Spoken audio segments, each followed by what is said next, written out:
All right, let's go ahead and get started. As soon as they're done clapping, apparently. So my name is Brian Hughes. I'm a cloud developer advocate at Microsoft. You can find me on Twitter, GitHub, and everywhere else at Nebrius. And so I have a thing for this talk. I've just started doing this where I have a landing page with more information about the talk. So like useful links, the slides are there and everything, which is at this URL right here. If you haven't been to my TypeScript talk earlier today, I actually goofed a little bit and I put this URL for my TypeScript talk as well. So replace this with TypeScript and you can see the TypeScript landing page for those of you who are there. So today I'm going to talk about, it's kind of like a perennial topic in a way, like how does this work in JavaScript? But we're going to talk about like this specifically in the context of the current iteration and the next iteration of JavaScript. It's always been a bit of a complicated topic, or at least a confusing one for a lot of folks. But the language is evolving, and there's a lot of really new features in the language, and some of these actually do have implications for how this works. Before we get into the new stuff, though, I want to talk about how this, basically the basics, how this has worked in JavaScript for a very long time.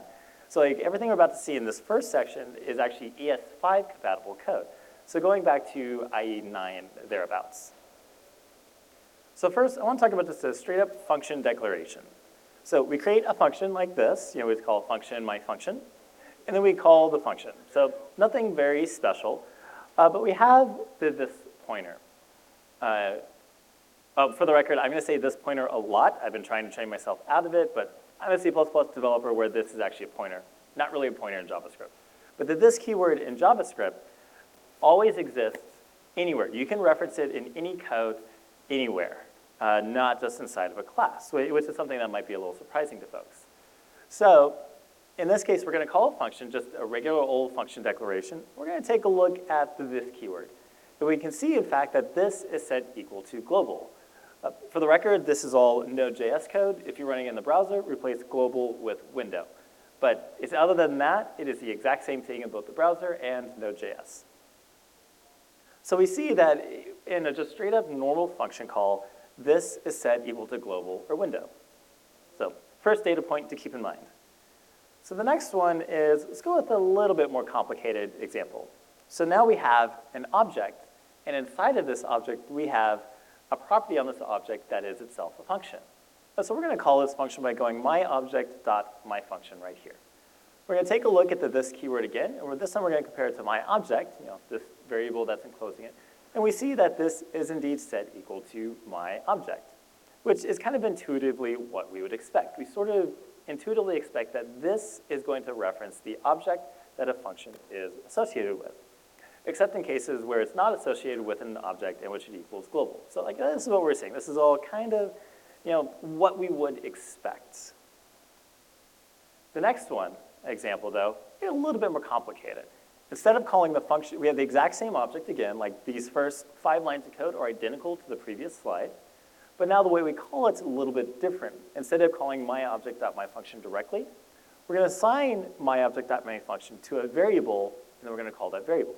So we didn't change the object at all, we only changed how we are calling the function.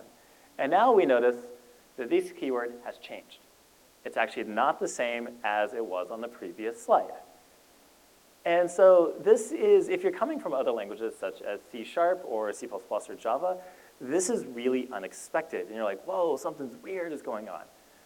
And it is different than those languages, but this is how it works in JavaScript. This is not a bug. And that's because the rule for how this works in JavaScript is, actually it's a very simple rule, but it's very different than other languages, so it catches people off guard. And the rule is this, right here. If the function is called in the form of object.function, then this equals object. Basically, this is a pattern match. If there is something that the function is being referenced off of, this is going to be set to equal to whatever that thing the function is being referenced off of. So in this case, if we do object.function, this is going to equal that.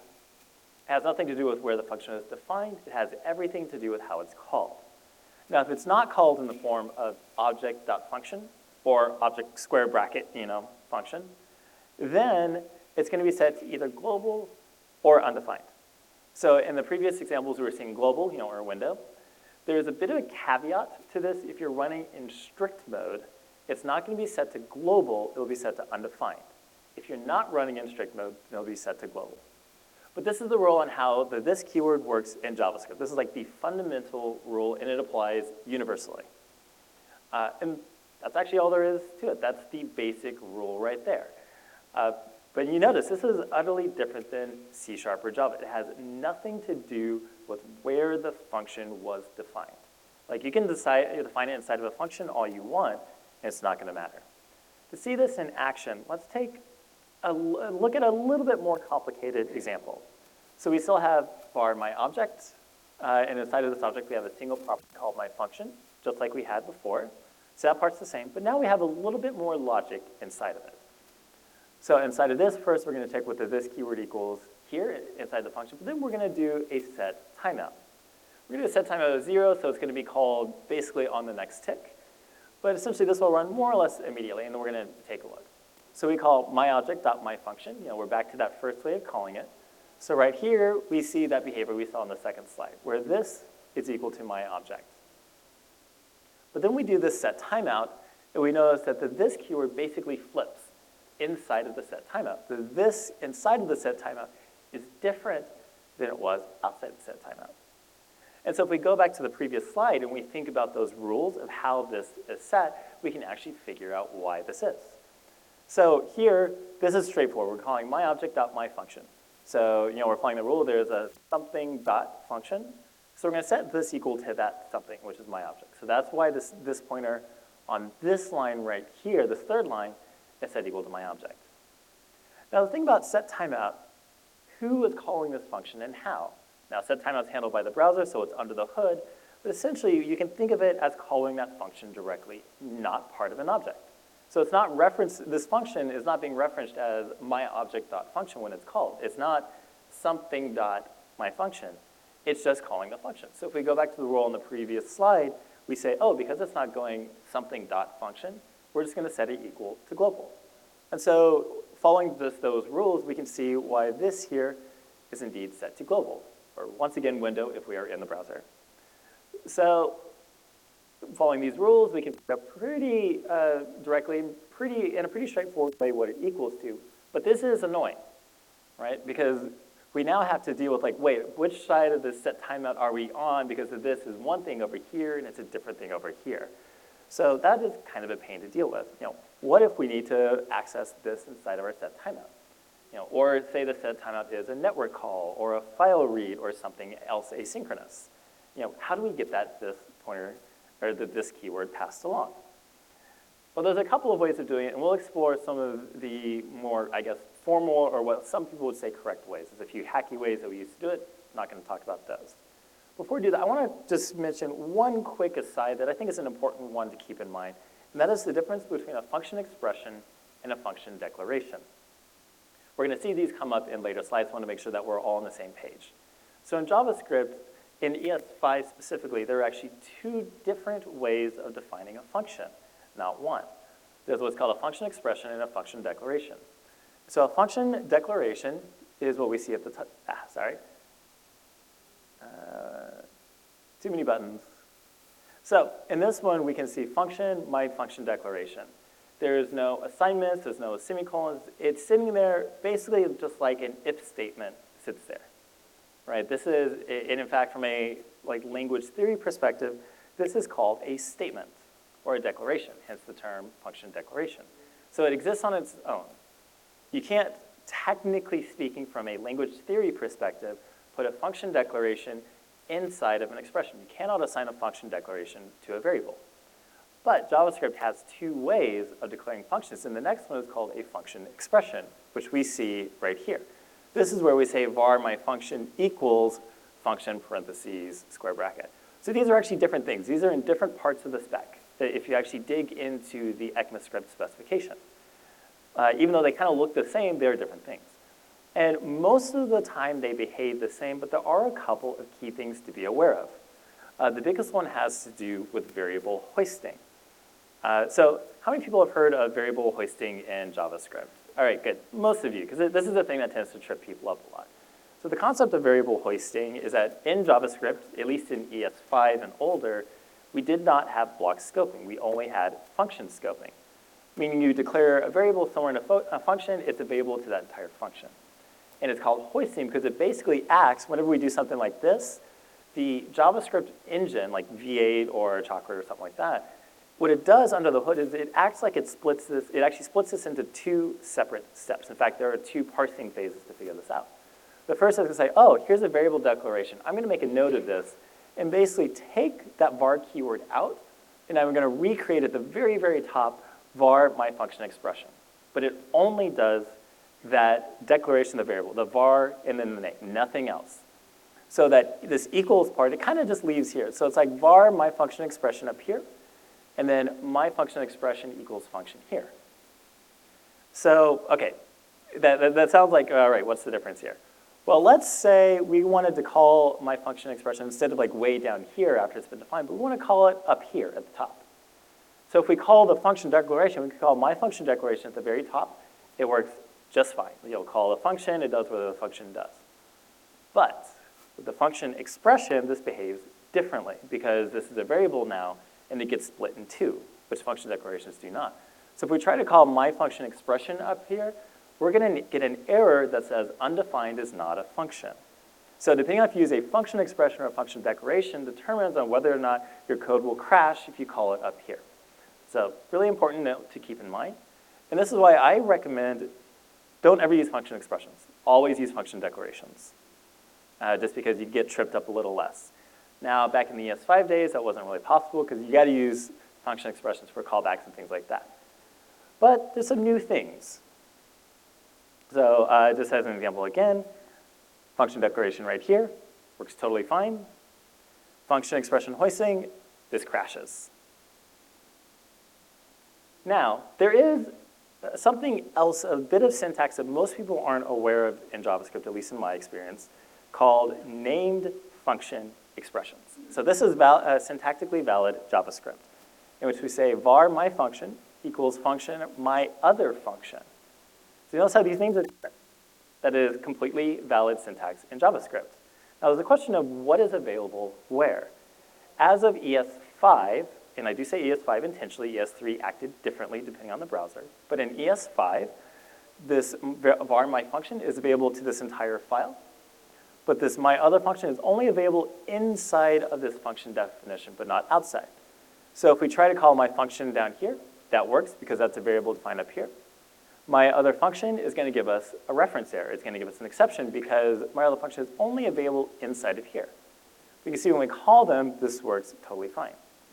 Now I say that this is the case in ES5 because in older browsers this actually wasn't true.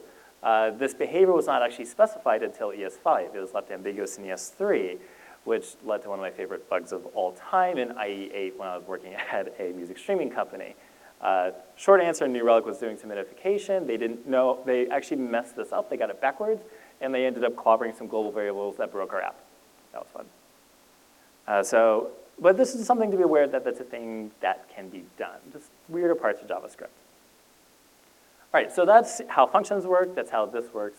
But like I said in that earlier example, we get this keyword set to things that we don't want it to be equal to. So how do we change it? Well, it turns out in ES5, there are 3 operations that were introduced that allow us to modify the behavior of the this keyword, and that is call, apply, and bind. And using these, we can manually set the this value to whatever we want it to be. So first we'll take a look at an example using call. So this is basically what we had earlier. We have my object, it has my function that's a property on it. And we're going to just create this random little object, just an object sitting here. You see it has nothing to do with this object up here. They're just 2 separate objects.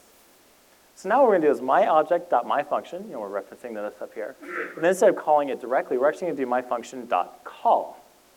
And now we're going to pass in my other object and then some arguments. So when you use call, what the format of this is the very first parameter is what we want this value to be. And it can be any object we want.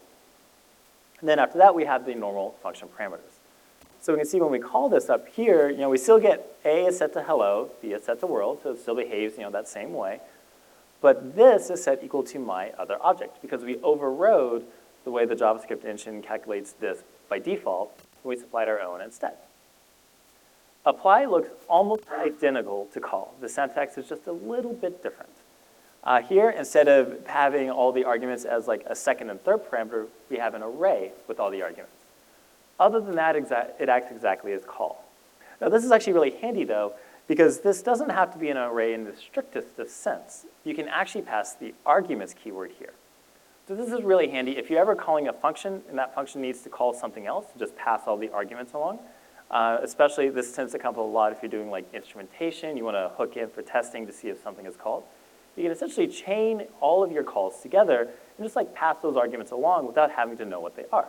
So you can just call apply my object arguments, and you can just chain all day long with whatever arguments are passed in without knowing what they are. So that's pretty cool. And the last one is bind. Bind's a little different, works a little different than the other two. I find it a little more useful, and we'll see some examples of why here in a second. With this one, it takes that call, it basically takes call, and it splits it into two separate steps. So the first thing we do is we say my function equals myObject.function.bind, and we're going to give it a this value. Now when we do this, this does not actually call the function yet. What it does is it's kind of like pre-applying a this value for when we call it later. So then we're going to call it next, and we call it like we would just a normal function. You know, this looks like just a standard, typical function call.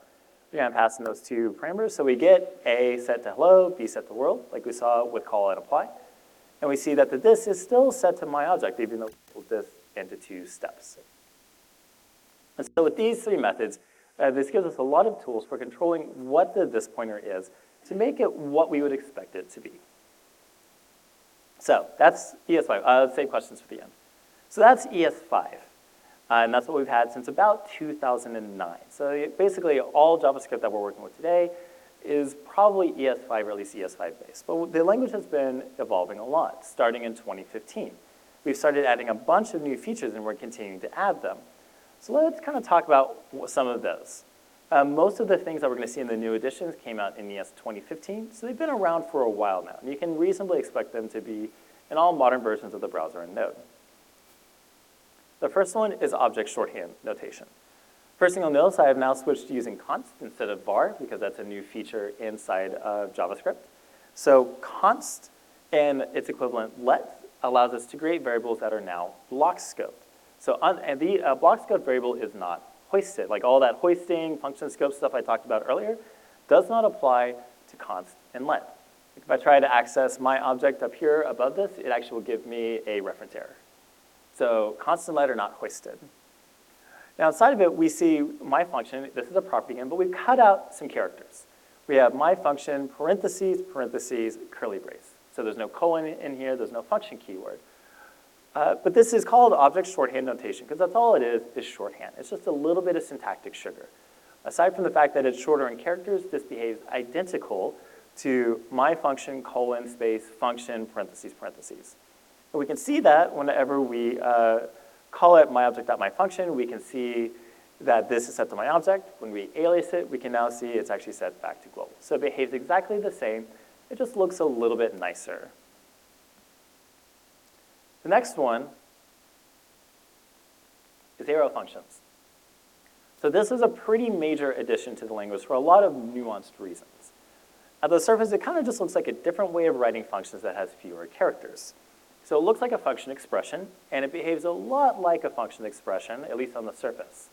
So we can see we have const my function equals parentheses, parentheses, this kind of arrow symbol, and then the curly braces. If we have arguments, they go inside of here. So this way we cut out the function keyword and we save a handful of characters. Now, we wouldn't just add this whole new syntactic sugar just to save a couple of characters. There's a behavior change with this as well. So we're going to look at some examples. So first we're going to look at this one. This is kind of this example we've been doing. So we have const my object, my function. So this is object shorthand notation. This part has not changed in the previous example. These first three lines are what we've been seeing. Now we're going to do this set timeout. So you see this example like earlier. When instead of doing a function expression, doing function parentheses parentheses, we now have a fat arrow function. So we're going to call myObject.myFunction. So right here, the this is set to my object. Now we notice inside of the this, we see that this is actually still my object. It didn't switch to being global like we saw in the earlier example. So now the this keyword is actually consistent all inside of this function. So that's pretty cool. And before we go into why, I want to show one more example that really is actually kind of illustrate what's going on under the hood. Which, by the way, this next example actually surprised me when I was creating this talk. I thought it'd behave the other way, so I learned something, which is cool. I love learning things. So we're going to create an object, just random my object. We're going to create an arrow function, assign it to this variable right here, my function. So we call my function. It's not set to the object, it's set to global, right?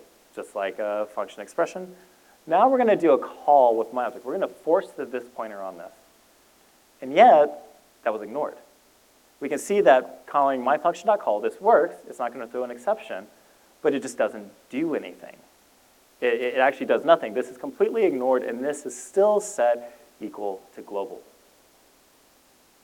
So what's going on under the hood with this, and the way that fat arrow functions work, is if you look in the spec itself, and you look under like the specification for functions, and like the section on how you figure out the this pointer, there's like a giant section for normal functions that's like, well, if this is done, then you do this. It's like, if it's called by an object with that, do this. If there's call and apply, there's like all of that logic in there. And then if you look at the section on fat arrow functions and how the this is applied, it's tiny little short stuff. It turns out all of that logic is just completely skipped. And it follows a much, much simpler logic, which says the value of this inside a function arrow is set equal to whatever the value of this is outside the fat arrow function. So it's just kind of chaining it along. And this is kind of what we would expect intuitively. And so this is really nice, because now we get to skip having to deal with call, apply, and bind. We don't have to remember the rules. If we just always use fat arrow functions, then we just get more consistent behavior. And so with this new addition, the kind of current recommendation that I've seen, and I certainly follow, is use function declarations and fat arrow functions only. Never use function expressions, because with fat arrow functions, we no longer have a reason to use function expressions, which I think is really rad. All right, let's talk about React a little bit, because this actually comes into play in some very real ways inside of React. So let's say we have a component right here. So this will crash, by the way. So we've got a couple of things going on here in this React component. We've got a render method in which we're just going to return a button. The button's going to have the text that says click me on it. And whenever we click on it, what we intended to do was to log out whether or not this is an instance of my component. But okay, this is not actually going to crash. But when we click on that button, this is going to print out false. So if we try to use the this keyword in this function, say we did this.props, a thing you do in React, you'll actually get an exception, because this.props will be undefined, and you're trying to reference the property off of undefined. That's an exception. Like, this doesn't work. By the way, if you're not familiar with JSX syntax, this stuff right here, JSX is a syntax that Facebook came up to go along with the React library. Facebook created React. And it basically allows us to put HTML-like code inside of JavaScript. It's not actually HTML, but it looks a lot like it. So what we're doing right here is we're basically saying that for this button we're creating, we're going to set the onClick handler equal to this.onClick. But if we think back to this, if we think back to how function expressions work and the rules of setting this, this is an alias right here.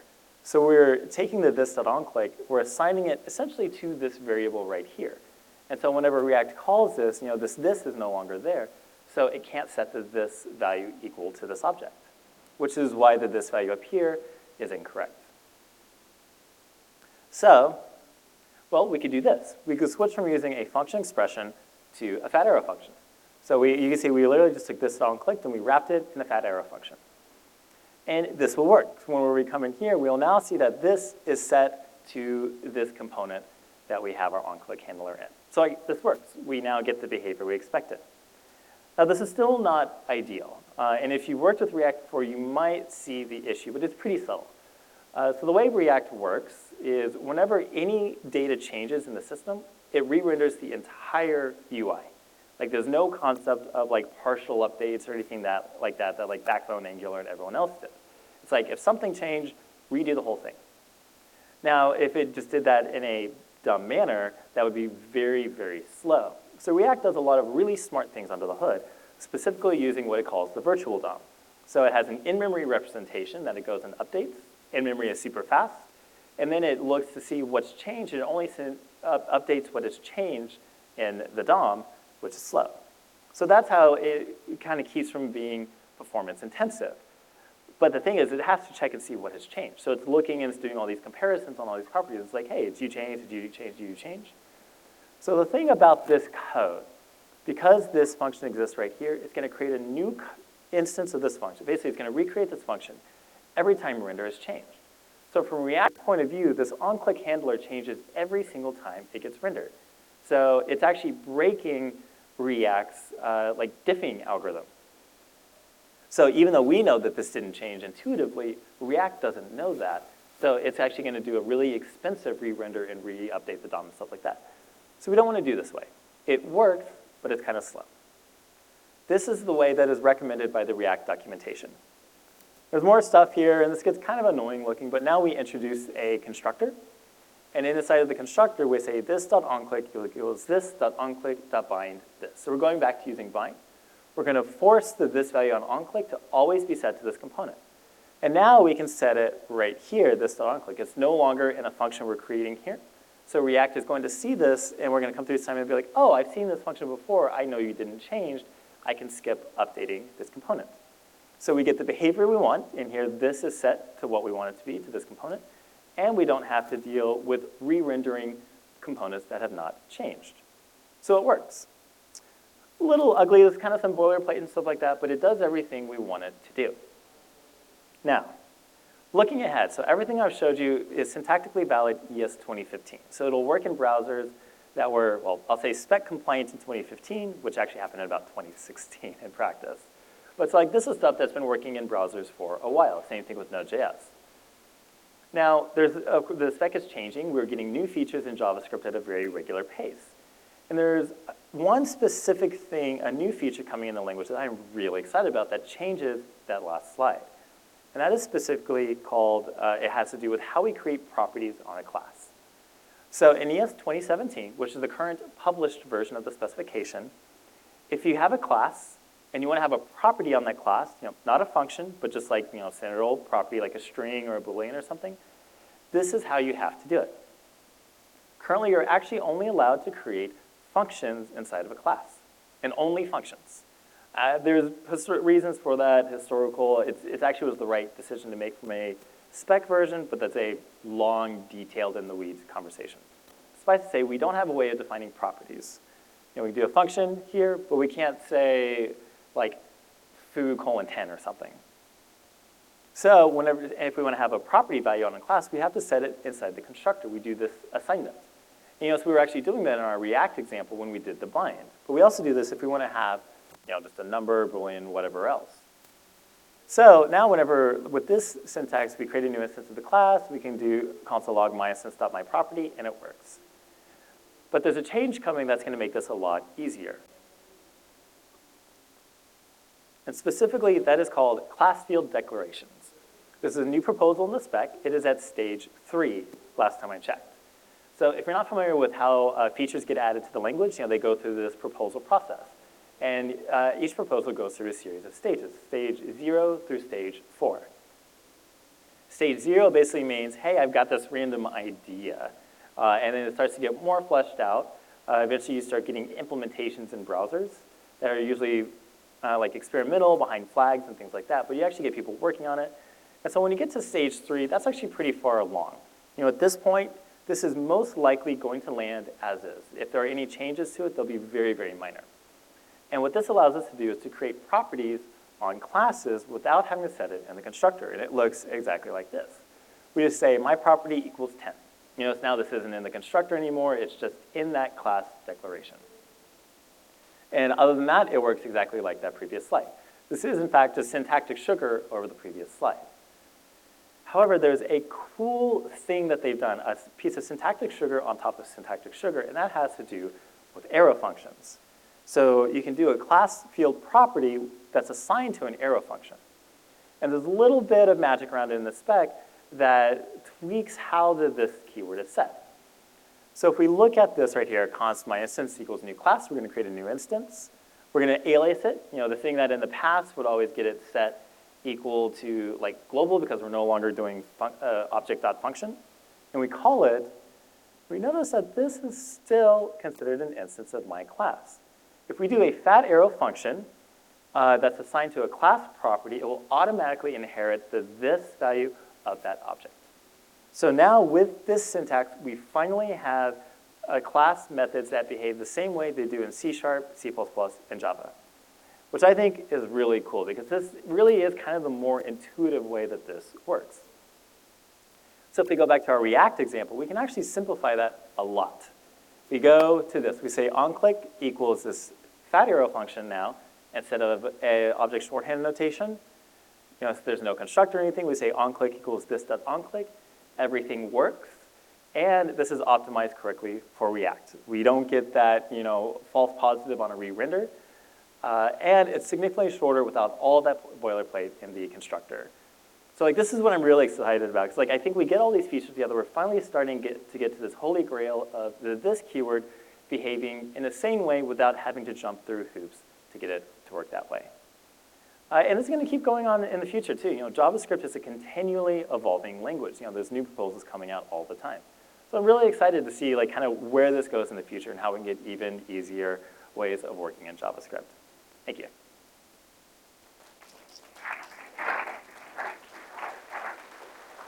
All right, now we have time for questions.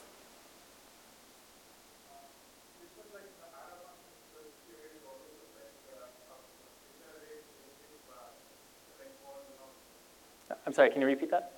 So basically, the arrow function, this keyword is always associated with the outer one, where if you're going to change like by default over or update? Yeah, the question is with fat arrow functions, that this keyword inside is always set what is equal outside. Can you change that? The answer is no. Call, apply, and bind have no effect on fat arrow functions by design.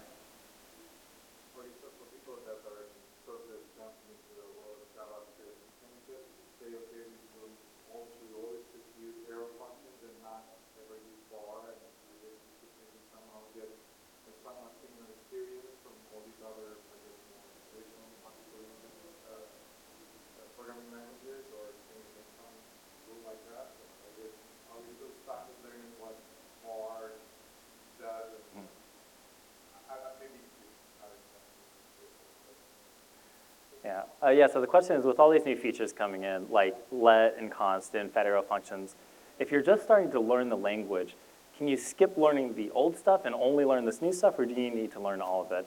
I would say it depends. It really depends on kind of what kind of projects you're working on. What is your company like? What's the code base like that you're working at? Let's say if you're planning on working at a startup, you know, especially if you're still in like college or you're at a boot camp or something right now, you could probably ignore all the old stuff and only focus on the new stuff for now. But if you go work on an older code base, especially a code base that's more than about 3 years old, you're going to have to learn that old stuff because you're going to see it crop up.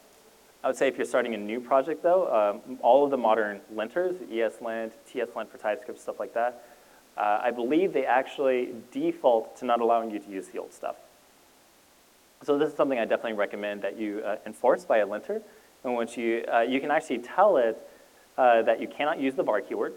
In fact, I think ESLint defaults to that now, and I know TSLint defaults to it. And they can also say disallow function expressions and say only use fat arrow functions instead. So I definitely recommend setting that your linter. And if you, especially if this is like enforced by a tooling, then yeah, you don't need to know how the old stuff works because the linter won't allow you to use it anyways.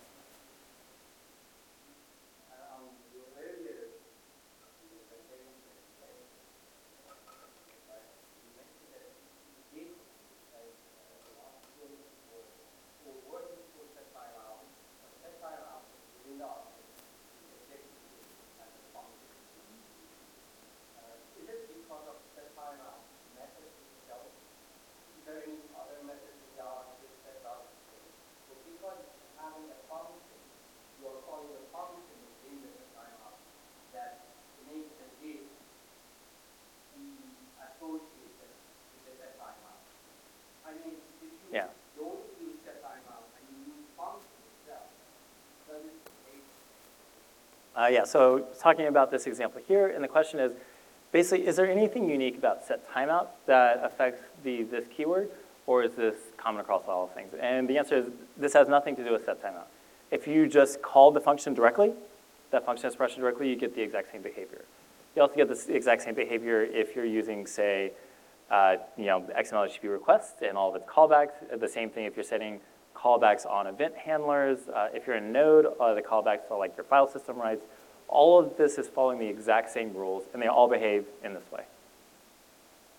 So yeah, nothing unique to set timeout about this. Is there any new feature like JavaScript is going to add the strict types? Will JavaScript adapt strict types? The answer is no, never going to happen. In fact, I mentioned this earlier because I think it's an amusing story, but it's important for us to know our history as well. If you look at the ECMAScript specification, first there was ES1, which was not, by the way, the very first version of ECMAScript was not created when JavaScript was first implemented. It happened, I think, 5, 6, 7 years later, something like that. Basically, after we learned that, oh, Netscape and I have totally different implementations, we're like, we should have a spec. But so there's ES1, ES2, ES3, and ES5. There is no ES4, by the way. Like, so I said that 3 to 5 instantly. There literally is no ES4 specification. The reason for that is they worked on it for a long time. It was nicknamed Harmony. And of course, it was anything but harmonious. And they basically kind of tried to overreach with the spec a bit. And one of the things they wanted to add was actually strict typing to it. And that was a disaster for a bunch of reasons. So yeah, it's never going to happen in JavaScript. That said, there are 2 caveats to that. The first is that they are working on a thing called type hints. So the idea of type hints is you can give some hints to the JavaScript interpreter that says, oh, this variable really is of this type. Now what this does, though, this isn't saying that JavaScript is going to enforce those types. This is actually not meant to be used by hand. This is meant to be used by TypeScript and Flow compilers, basically. So compilers can add in hints that V8 can then use to optimize around. This isn't exactly the same. We got to be careful, though. This is not quite the same thing as static typing. Now, the other caveat is WebAssembly. So WebAssembly is a part of the JavaScript spec. It looks a lot like assembly language. That is statically typed. Now, it's also a thing you don't want to write by hand because, well, just like regular assembly, no one wants to write that by hand. So as far as writing actual JavaScript, kind of the way we know it now, that's never going to have static typing. But there will be options available for us if we're using build toolchains.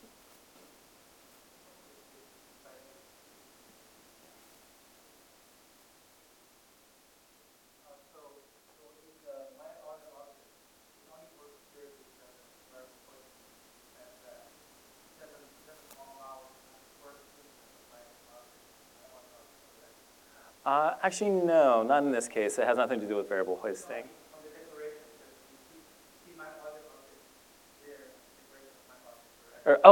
In this line right here. Yes, that works because of hoisting.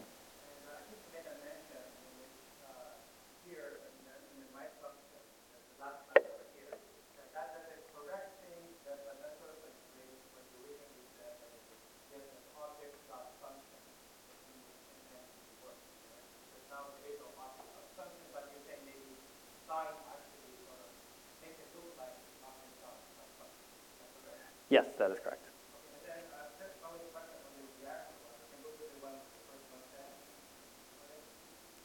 Let's see. This one? So I want to understand what actually happened here because under the website the this.conflict is actually referring to my component, the break of this particular point. Otherwise, you don't know how to take on. Right. Yeah, so yeah, this dot onclick. So this, whenever we enter the render method, this is set equal to this component. So if it is setting to that component, isn't that then what you said? It is object dot function, and this in this case happens to be my component. So why wouldn't be able to pick out this again? How React is implemented. Well, I don't understand. I mean, but that's why I don't understand. Why does this? I would say that then this cannot be referring to my component. I don't understand what happened in this button. Right. Yeah, so keep in mind, this is React. You got to be careful. So this is not actually a mustache in that sense. So it's working the opposite of handlebars and, well, mustache, if you're familiar with those. So what this is doing is whenever you run this through the compiler, the React compiler, it's actually taking all of this and it's converting it into JavaScript. So the output of this code is pure JavaScript. There is no HTML. So first of all, let's keep that in mind. So what this gets compiled to is, if I can remember right, it's something like return new react.div or something like that. And it has a handful of parameters that we're passing to it. It's basically taking an object bag of properties. Or no, I think it's like react.create component. The first one is going to be the string div to say we're going to create a div. The second one, if I remember right, I'm very fuzzy on this, is then it's an object of attributes. So inside of that object, you're literally going to see onClick, :space, this.onClick. So why is it then construct? Maybe what happens here is that within the code that we generate, it goes to the setting prepared, like my function or whatever. We go to this on click. We refer to the right one that right now is referring to a variable that doesn't know what this is. Right. On the second instance that you showed, the looking for it, we have actually adding the binding call constructor, but it also uses call constructor like this here. Right, on this one. Does this one also call the constructor as well? This dot on click. This onClick does not call the constructor. The constructor is, well, it's a constructor. It's only called when you instantiate the object. So this is called whenever you're going to call new my component. So why does this always call? I don't understand why this would.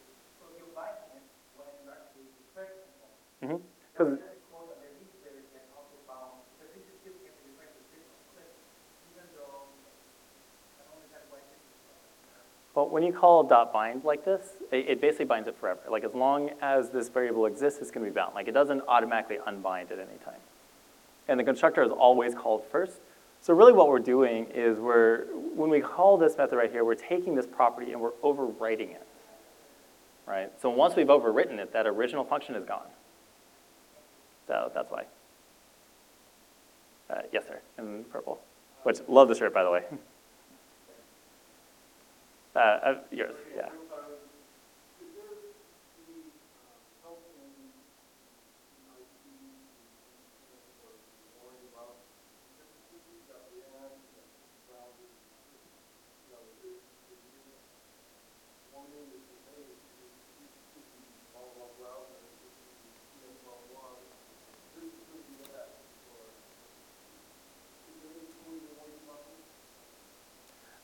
Yeah, so like, is there any tooling that warns you when you're using this incorrectly? No, there's not. Well, not for vanilla JavaScript. And that's because JavaScript is a very dynamic language. It's hard to track this. So like, for example, like with these kind of binds, it's possible to do it in code that no tooling can pick up on. You can get really, really indirect with JavaScript.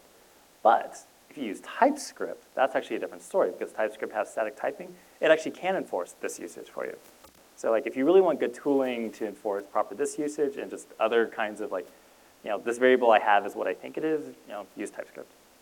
But that's the only thing I know if I can do it. Oh, and Flow, which is basically the same thing. Flow. So Flow is a statically, Flow is a statically typed language. It's very similar to TypeScript, created by Facebook. I think TypeScript is better myself.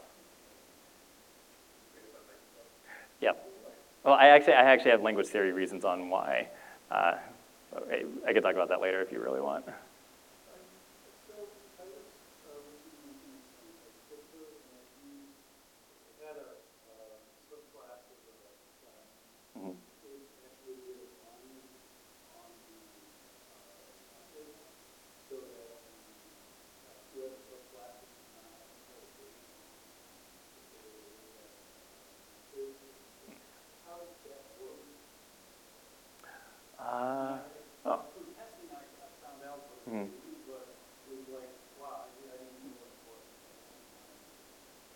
All right, I'm trying to visualize this in my head. So I'm guessing what they probably did was something like this dot onClick equals, what would it be, like this dot underscore underscore proto dot, or bind, something like that. And the method was onClick, and then what kind of came to mind was like this dot onClick dot bind. So if the subclass my component, and that subclass overrode onClick, it would still call the base before it called it overrode. Would that work? I haven't seen the exact code. I can think of a couple of ways in which you can make it work both. But yeah, I mean, definitely, that is a thing you can do with bind if you do it at the right point in time. Now, of course, if the subclass then also called bind, well, then you're back to where you started. Is there only one bind? You can chain bind all day long. So if you bind a bunch of them, then all gets done? No, it's whoever gets it last wins. Oh, I'm sorry, I see what you mean. Yeah, there can only be one, this can only point to one object at a time.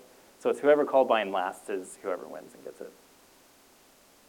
I have two questions. One is there input configuration for this and a promise? Oh, right, this and The promises. second question is the good behavior is saying or async exactly the same behavior? Mhm. All right, so this is starting to get into the areas of the spec I'm a little more fuzzy on.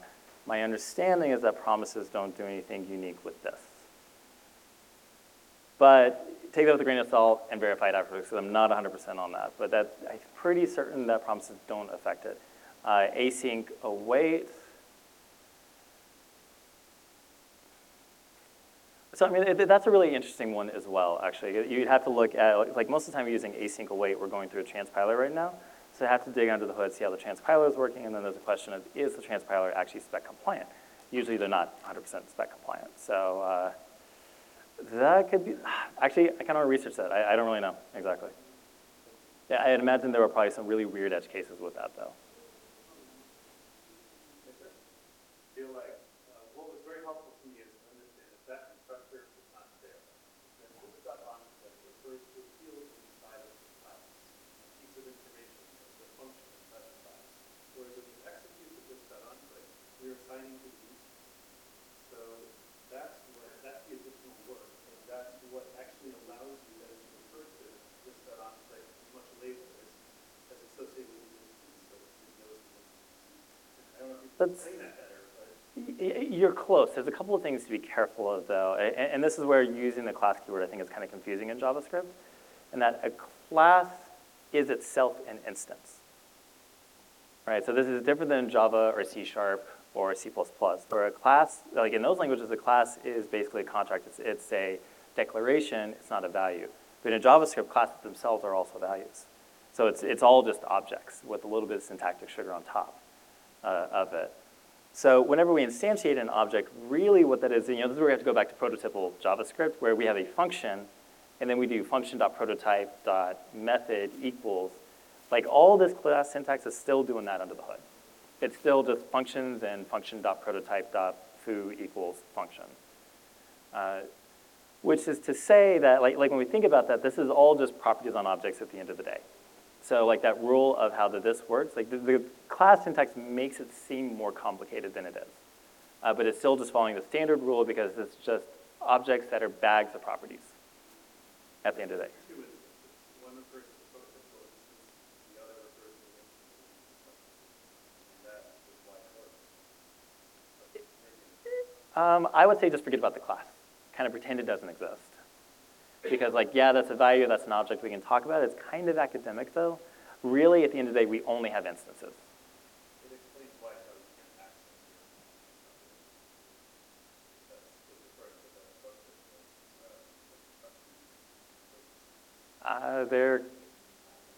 I think we're getting on. I think we're talking about different things here because there's not a difference. Like there's no such thing as two different instances, really. I mean, there is technically a value here, but really all we have is the instance, and that's the only thing there is the instance. There's nothing else other than the instance. Unless we want to get into some weird esoteric about JavaScript that, by the way, no one should ever do. So it's just, yeah, we have an instance, which honestly is just it's an object is all it is. It's an object with a bag of properties on it. And one of those properties is the property prototype that has a little bit of special sauce around it. But it's still just objects that are bags of properties.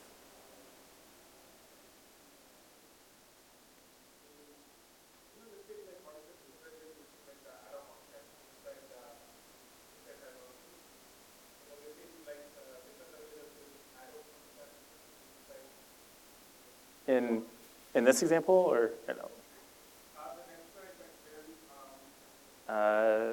You're talking about this one?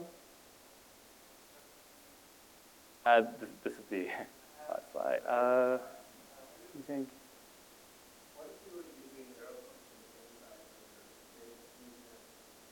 Oh, that you're talking about this one?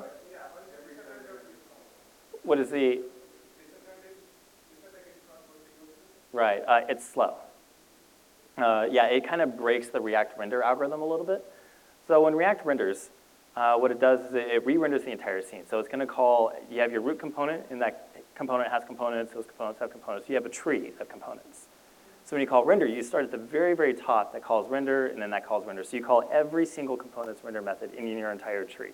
So you're calling render of every single component on your screen, regardless of whether or not its data has changed.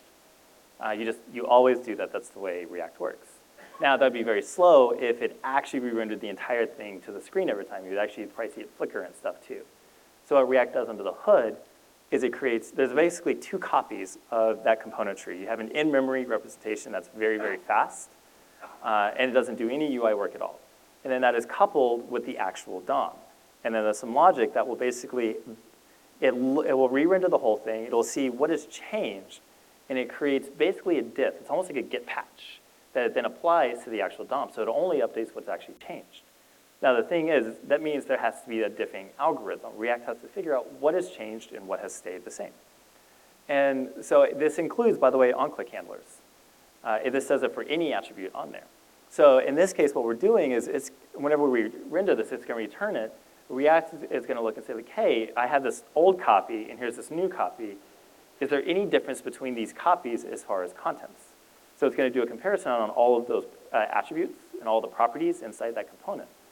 And which means it's actually going to check to say, like, does this new on-click method over here match the old on-click method over here? Because the function is defined right here, it will always be different. Because it's creating a new function every time render is called. So basically, we're breaking the render algorithm because it's going to always say it changed, even if nothing actually changed. So you take a performance hit when you do it this way. So with your framework that is class property, I think looking at this, differences on the click will now be on each microphone a new function instead of each region structure, right? Compared to sort of that. That's one Right. copy of the function shared across all of them. What would you say is like a good point to figure out whether this is something or development for that? One function not. So my understanding of this, and I'm about 90% certain on this, which means I still could be wrong. I'm a little more certain, though, than on the promise question. My understanding is that this is actually syntactic sugar over the previous way with the constructor. So when we do this class field property, it actually gets a different copy per instance. So we don't have to deal with that original issue. Yeah. In the constructor, this on-click will take a function. Yeah. Instead of render with one function shared across all. Oh, I see what you're saying. Yeah, yeah.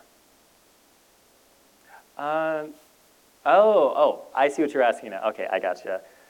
So when I don't think we have to worry about it in practice. Not any desktop app. So basically what we're talking about, let's say we instantiate 10 instances of this component. So what we're going to have is, like, sitting in memory, if we're looking at actual, like, memory layout kind of stuff, there's this function, or this render method, is only going to exist in one place in memory for all of those 10, and they're all going to share it. But this one will exist in 10 separate places. So we incur a little bit of extra memory usage, but the amount of memory that it's using is very, very tiny compared to what modern browsers do, and basically how much the rest of your app is taking up. And each copy is bound to the right component. So it's everything works. You take a little bit of a memory overhead compared to the other way, but it's, yeah. Like, even if you're doing, like, embedded stuff, I don't think it's gonna be such an infinitesimally small amount of your memory usage as a whole that, like, this is gonna be the 100th thing down a list of possible places to try and optimize. So it's very much a premature optimization to worry about it, I would say. All right, we have time for one more, and we'll call it, if anyone has anything. Or, we can just call it. All right, thanks everyone for listening.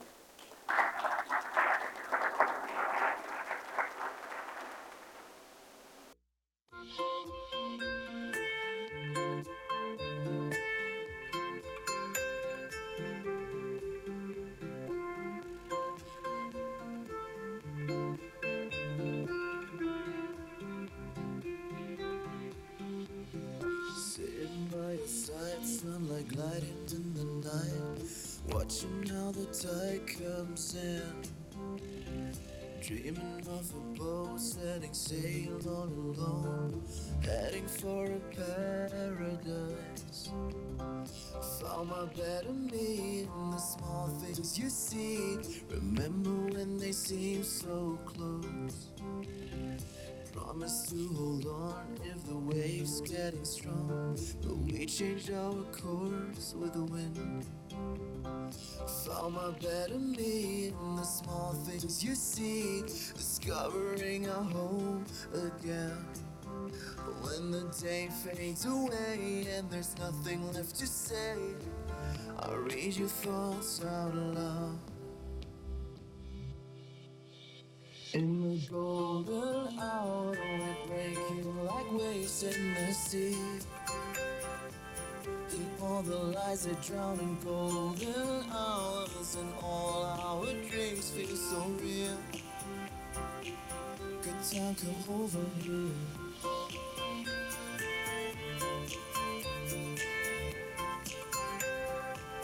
Good time, come over here.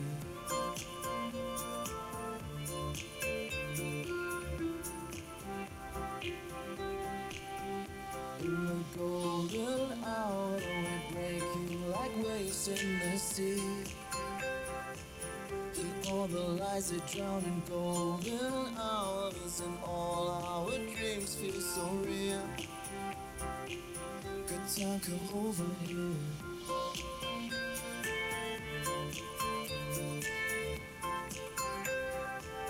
Good time, come over here.